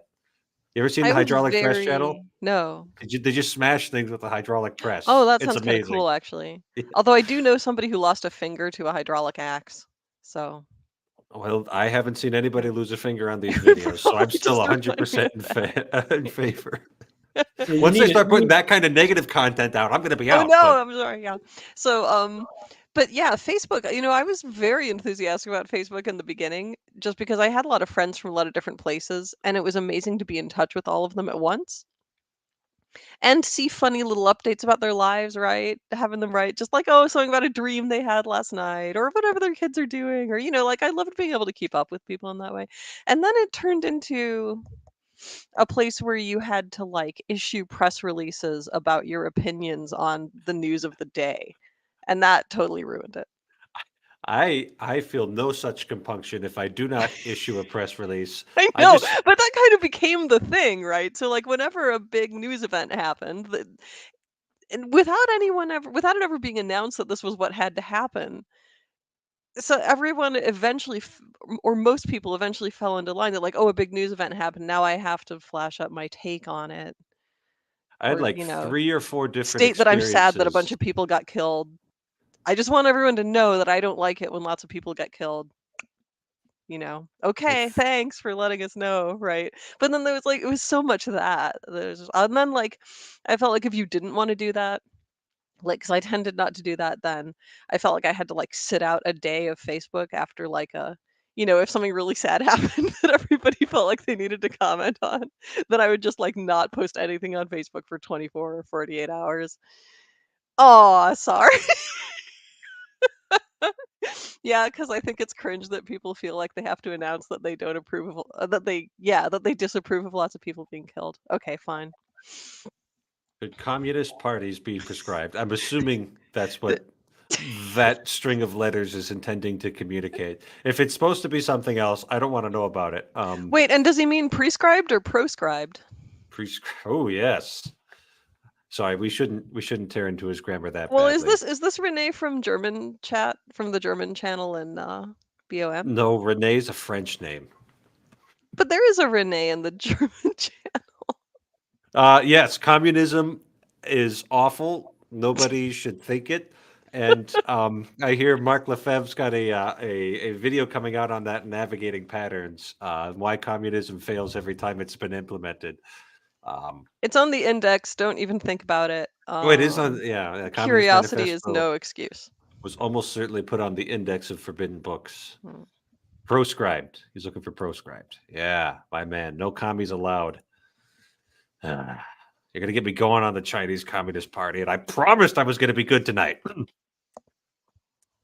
That's no fun. Why be good? Happy Feast of Christ the King. Same to you, Sikut Passer. Aaron asks, what about distributing? That's like right-wing socialism, right Christian communism. No, that program that G.K. Chesterton and Hilaire Belloc were pushing in the 19th century in England, that had like forced land confiscation as a part of it. Oh, really? But I was going to say distributism is mostly about maximizing ownership. Right. Which makes it very much not communist. Yeah, yeah. And so the way they were going to do that is they were going to break up the estates and give it to people. So if you mean distributism, like that particular, 1920 something political program, that definitely kind of goes in that way because it's got like that central planning vibe, that we know how to make this all work out best vibe. That kind of goes in that direction. But I think Laura made the right point that distributism, when it's adopted as a broader philosophy, is all about distributing the means of production as widely as possible, which is healthily anti-communist. Yeah, well, but a lot of that stuff is the real problem is it's based on this universalist concept, right? Where they're trying to make a claim like, oh, well, the thing that makes someone good is their ability to own land. And therefore, you'll give people the ability to own land and they'll become good. But unfortunately, people are different because evolution is true and real. And therefore, that doesn't work universally. Some people shouldn't own land. Right, and that's where people get confused, is that not everybody can use land wisely and well, and this is why lottery winners, 80% of which go bankrupt in 5 years, because just giving people things, even if it's something like money, doesn't necessarily help them, but sure more often hurts them. Yeah. But also, land doesn't have to be the thing that you own. Yeah, but But the- maybe you can own anything. Like maybe you're too irresponsible. Yeah, no, unlucky, no, whatever. Well, does it guarantee that everyone will own things even if they're irresponsible? Like, it's basically it's an attempt to politically implement Rerum Novarum, right? Like, you gonna go up against Rerum Novarum, Father Eric? I believe and profess everything that the Catholic Church believes and professes to be true. Thank you. Now, Hi, Jacob, you Jacob. got something on your mind? Yeah. Did you not broadcast to your Facebook page? Yeah, I was having trouble with it, so I just posted a link on my Facebook page and Oh. to the YouTube video because it was behaving funny and I didn't know how to unfunny it. So Oh, okay. Yeah. I was mostly concerned because you're the first one to do a Facebook one, and I was like, I was hoping yeah, and Facebook managed to make it an absolute pain in the butt and a mess. So I'm sorry to hear that. yeah. That's a bummer. It is, but you just click a button and it takes you here. So I'm not going to worry myself too much about it. Buttons. Who even has those anymore? Zippers are the thing. See? I have many buttons on my cassock. So is that a real collar with like the full thing, or is it just a tab? Oh, it's the full thing. wow. So just the Catholic. tab is the equivalent of a clip-on tie, I guess, Yeah, huh? They don't mess around, the Catholics. What are you talking Yeah. about? No, there's lots of Catholic priests who wear tabs, and they're in uniform, so I'm not going to complain about it. I'm just not a tab guy. I do have a couple tab shirts. One of them is actually a polo shirt, and so I only wear that when I'm really like, Father's here and we're going to have a good time. We're going to Valley Fair. We're going to go play a basketball game or something. So it's like a short sleeve polo shirt with a tab. Is it a We black get in polo shirt? trouble Yeah. for clip-on ties at school. We get in real trouble for a clip-on tie at school. Not that they would be like, no, right? Because if you didn't have a tie, and all you had was a clip-on, and sometimes people played that game, then they'd let you wear the clip. So a lot of people had clip-on ties in their lockers, right? Mhm. But man, if you wore a clip-on tie to that freaking Catholic school, forget about it. Listen, the Catholic schools uniforms are a brilliant idea. Uniforms are great on a cat because what you do is you've got concentric circles, and on the middle of the concentric circle is deeply evil behavior. You go a layer out, you've got disruptive and irritating behavior. All right, and then a layer out from that, you've got the dress code and expectations. And so you hold the line way out here so that people never get much farther than, disruptive and irritating behavior. And then you never get anywhere near deeply evil behavior because you're holding the line way out here. Mm. So that's why every time I'm at our close, the teachers didn't have to do that. No. Most of them did, right? But like my English teacher, and he was a rebel anyway. He was the best teacher ever, Mr. O'Rourke. What a guy! But like he one day, so we're reading. He started Call of the Wild, right? So read the first chapter of Call of the Wild. The next day he comes in a red sweater. Because that's the man in the red sweater is part of the book. So yeah. So he's this is why I remember the book so well. Also, I think I'd have to look, I probably still have the paper. I think that's the paper I got the A+ on. That he said he would never give out an A+ in his entire teaching career. So I fixed that problem. Although I'm sure it was a trick, but whatever. I don't know how, but apparently Los Angeles has become like the center of Catholic supplydom in the world. So like there's a store in downtown Los Angeles which like supplies half of at least the United States Catholic supplies in terms of candles and colored shirts and This all is going that. to make you very sad, Jacob, but all our stuff's made in China. I know. I went. I wore a lovely vestment today with the life of Christ on it. I had like children like pointing out the different Bible stories they saw on it. It's a Toomey, and it was made in China. Yeah. So it's called Cotters, I guess. I forget the name of it, but I went down there to buy PVK his collared shirts. I bought him 2 collared shirts, and yeah, it's a pretty small place, but I got so many different Catholic tracts you wouldn't even believe it. Like people were handing things out. I went there with either on a Saturday or no, I think they're closed on Sundays, or maybe not. I hope Workers' so. rights. Closed on Sundays for workers' rights. Yes, coming soon, definitely. We have artwork. We're gonna do it. Yeah, Cotter's Church Supplies, and yeah, they're.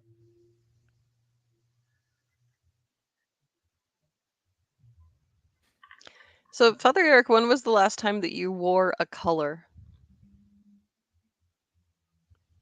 other than black? Friday? Oh. Yeah, Friday's my day off. I Oh. put on a hooded sweatshirt and we drove up to Grand Forks and hung out with another priest. We got a priest group together, and I went in casual clothes that day. Just civvies, huh? Because- No collar or anything. No collar or anything. Hmm. To And- hang out with other priests. See, Yeah, but that then you all really just look seems like a bunch terrible. of lame. You look like a bunch of lame single guys. Yeah, Yeah. it's perfect. Very repellent to women. Mission accomplished. Right. Seriously, What if you didn't give us a uniform, we would look like heck. Absolute heck. What do priests do when they hang out together out of priestly uniform? We went and got lunch, and then we played Dungeons and Dragons, and then Just in case there were any ladies around yeah, just that you needed to really, scare off permanently. So when Father Stephen said he was an arc priest, I was like, I was trying to figure out a Dungeons and Dragons joke, and I Oh, couldn't yeah. figure one out. It's like, is that a prestige class? You know?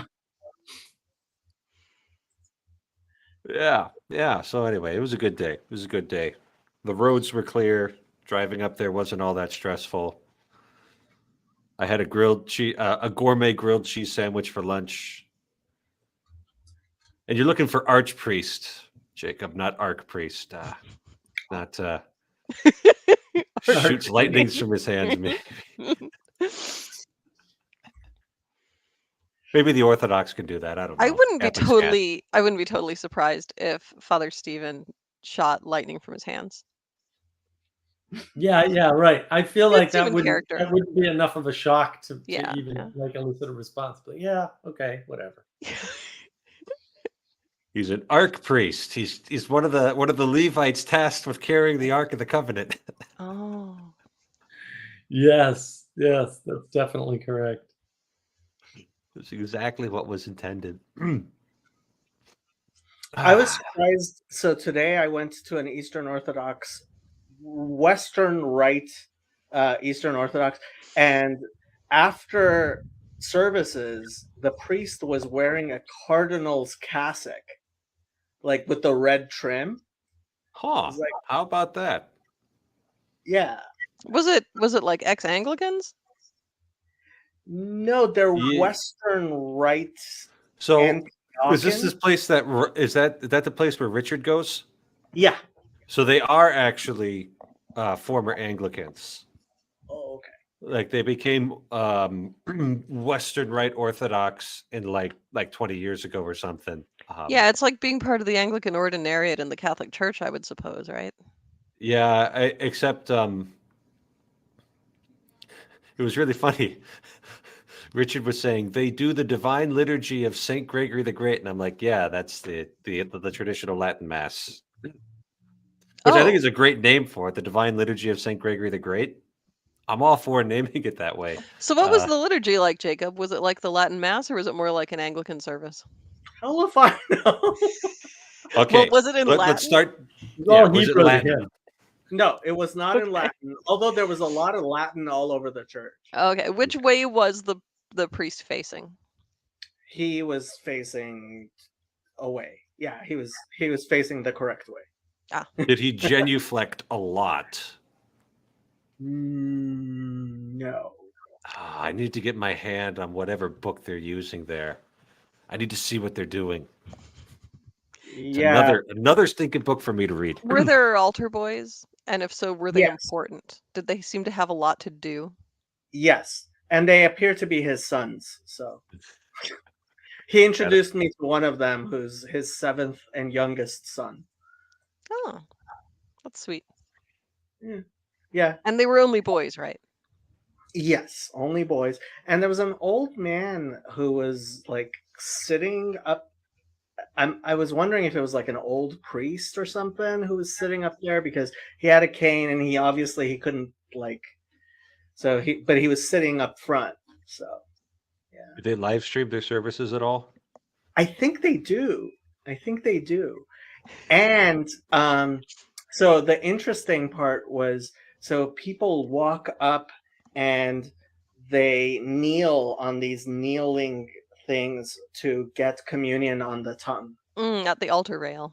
Corpus Domini Yeah, Nostri Jesu Custodiet Animum Tuum Custodiet. Habitum Aeternum. Amen. Amen. Corpus Domini Nostri. You got to say that every time. That sounds nothing like the Orthodox Church I occasionally go to down here. So that's interesting. At a certain point, the East became East, the West became West, when we got John the Baptist in the East and St. Joseph in the West. Apparently. I mean, sounds like a raw deal. So Jacob, who do you like better, St. Joseph or St. John the Baptist? Who's St. Joseph? Yeah, I knew that was coming. I'm like, really? That's the question you're going to hit him with? Okay. Which Joseph are we talking about? Joseph, the husband of Mary. Oh, so actually, we had this discussion when we were talking about Mashiach ben Yosef and Mashiach ben David, the Josephite Messiah. Everybody, like, especially, well, not everybody, but Christians always think of the wrong Joseph. When you talk about the Messiah, son of Joseph, they think of Joseph, the husband of Mary, and it's like, no, wrong Joseph. That's having him be the son of Joseph is actually gonna ruin everything for you. Who's the right Joseph? What is this? What is this Josephine heresy? I know nothing. It's like the musical, the Andrew Lloyd Webber, Jacob and Sons. I don't Joseph, know that either. the patriarch. Joseph with the coat. Joseph of the coat. Oh, the Technicolor coat guy. Oh yeah, the multicolored coat. That Joseph, the original Joseph. Yes, the OG Joseph. Ah, right. Yeah. Well, you should have said the OG Joseph. That definitely would have resonated with. But that still doesn't answer my question, Jacob. Which Joseph would you sorry, no. would you prefer Joseph, the husband of Mary, or St. John the Baptist? As a person to put in pictures and stuff. Specifically, because I know on the left. you probably love religious pictures in houses of worship. Yeah, I'm not a huge fan of religious pictures to begin with. I mean, ultimately, like, it's. I'm reading this Robert Eisenman book, James, the brother of Jesus, and he has some interesting ideas about Joseph. I'll just put it that way. Oh, sorry, I gotta go. Bye, Laura. This is what the comes bald with being men a here. mother. I don't know. It's just got to pay attention to your audience there. I feel like she missed the mark with that question. I think she was just trying to troll a little bit and stir things up. Apparently. Yeah. Well, this is a Catholic live stream, so since I'm not Catholic, I'm gonna leave you to it. But have fun. Hi, Jacob. Oh. Yeah. You still gonna go for a bit, Father Eric? Or are you gonna shut things down? I'll give it another 15 minutes. I'll give it another 15 minutes. We can have a little bit of Mark Lefebvre rant going on here. Rant? Oh no, I don't want to rant. I do You want to wanna hear rant? more. Like ever since that thing we did with Vanderclay and Joey there, I wanted to hear more about this Christendom versus apostolic model thing.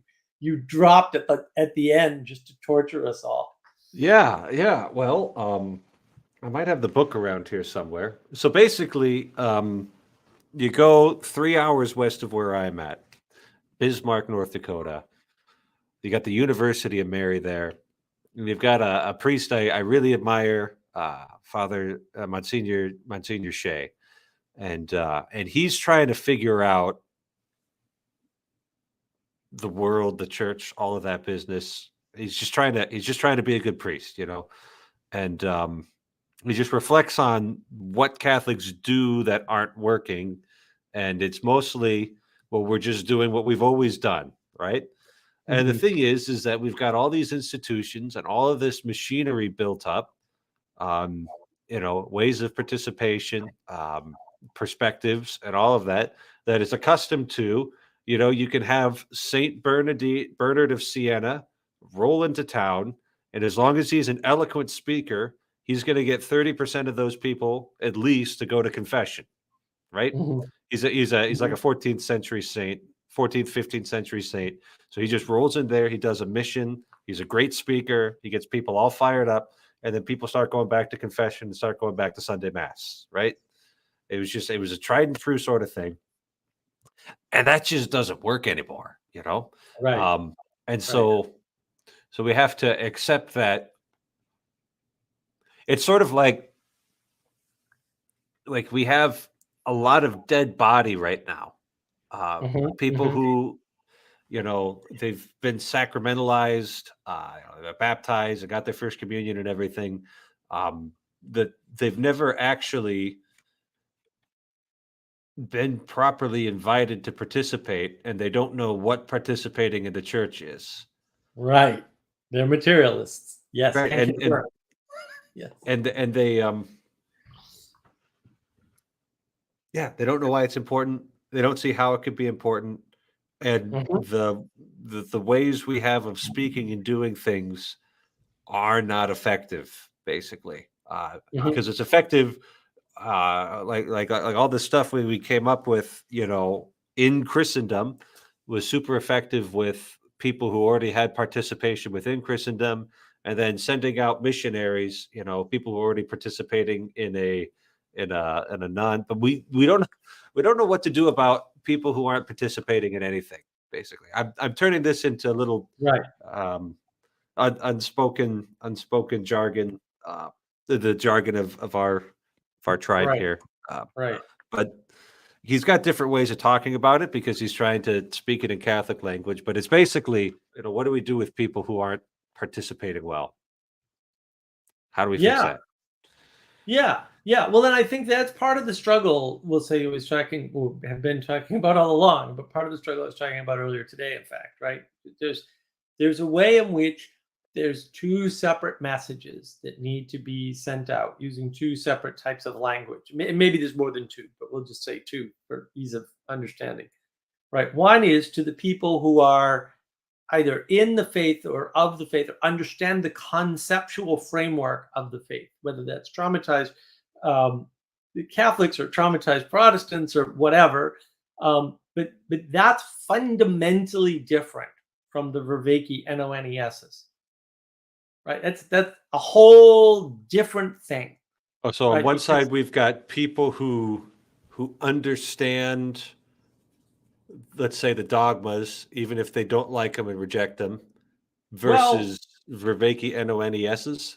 Yeah, I don't even want to say understand, but I want to say have conceptual framework for, because I was trying to explain this to Hezi earlier, right? The concept of something basic like creation, which is an axiomatic base assumption that, look, if you ask me, I'd say no one could possibly be dumb enough not to understand, like, it's not possible, right? But it is, and they do, and they're out there, right? There's a bunch of people that don't understand that they were born into something that was there before them.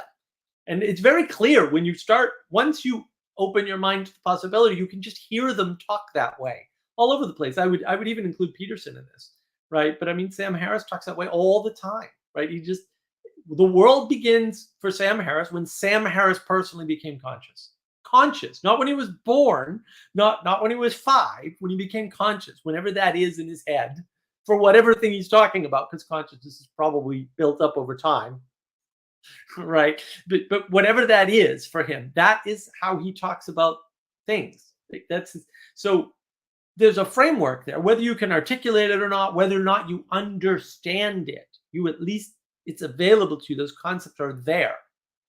The NONESs don't have those concepts for whatever reason, right? Now maybe they went to Sunday school, were traumatized, and they never actually got the Christian concepts to begin with, or they rejected them when they came in because of the trauma, whatever, it doesn't really matter. That may be why they're NONESs, but that's different from people who are still going to church or went to church for a long period of time and maybe into adulthood. And so they have a conceptual framework. So all they need is the language for the conceptual framework. The NONESs don't have the concepts. So you can't just hand them language because it's not going to work. They don't have a thing to attach the language to. And the easiest example of this is Sam Harris thinks that, well, of course God doesn't exist and angels don't exist because, and heaven doesn't exist. You can't see it with a telescope. You moron. We have telescopes all over the place, Father Eric, and we haven't seen any of these things once. So, and it's like, you listen to something like that, and like, for me, like, it's just painful, right? I'm like, it isn't possible for an adult human being to go through life that many years and be that dumb. Like, it's just not in my head. There's no survivability in that, because what I went through, like, you ain't making it through living in a car in New England, kid. That'll happen. You're not making it.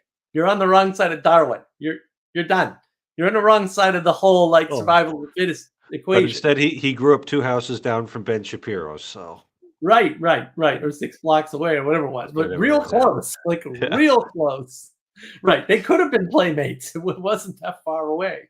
So, but that's the thing. Like, and it's not that he's quote stupid, but he is dumb because he lacks the framework, the basic framework to understand the language.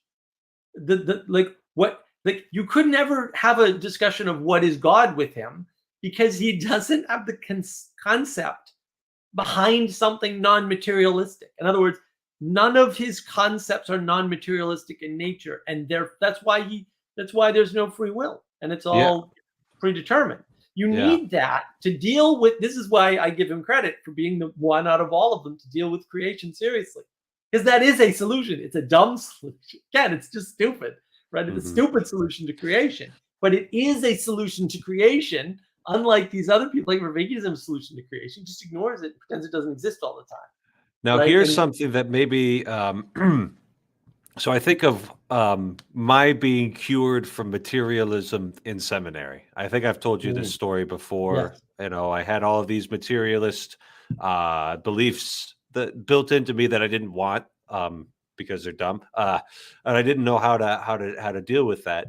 And one of the we'll say one of the cracks, one of the chisels that Spirit was able to get through and finally pour through was music, right? Because it was like, and what music did, because I could, I did choir and band and all these things. I can read music. I know a little basic music theory. I can put chords together and that sort of thing. But I'm like, I don't know how you go from, air molecules doing this to me crying, Yes. right?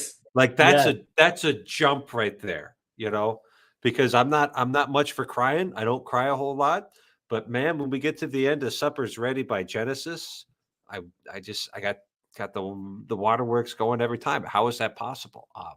And so this was like an intuitive piece of knowledge that finally was able to slot in this idea that a whole could become more than the sum of its parts, and and music was kind of the crowbar that got in there and opened up that little crack into something that was much more satisfying, but also more challenging, way less simple. Well, yeah, that's the problem, right? We like the simplicity and the certainty, and Yeah. that was, that was in this leaps of reason, love, and faith with DC Schindler and Ken Lowry conversation that John Vervaeke did, and I actually may listen to that again. In fact, I may go and do a breakdown of it on my A channel. Vanderklay style commentary. Yeah, I might. I'm thinking about it. Well, it's funny the things that DC Schindler misses. I'm like, dude, you're a Christian. You should where's your final cause? Like, come on, because they're He's, talking a lot he's about not just a Plato. Christian. He's not just a Christian. He's a stinking Thomist, right? They're like, you can't understand your Thomas Aquinas without understanding your Aristotle. So Right. And they kept going back to Plato. And I mean, I think he brought it up like once, but a lot of this stuff they were sort of struggling with. I was like, this is all resolved with making final cause great again, right? Which is Yeah, still one of my missions. So I was like shocked. I'm like, no, you can just resolve this in 4 seconds. Why are you having a discussion? You need to discuss this 4 seconds. Final cause, problem, emanation, problem solved, done. Like, see, right? Spirit pours into the crack. I like that metaphor, but that's brilliant. Well, if this priest of yours is interested, I have many thoughts on both sides. Because my family's a bunch of traumatized Catholics, right?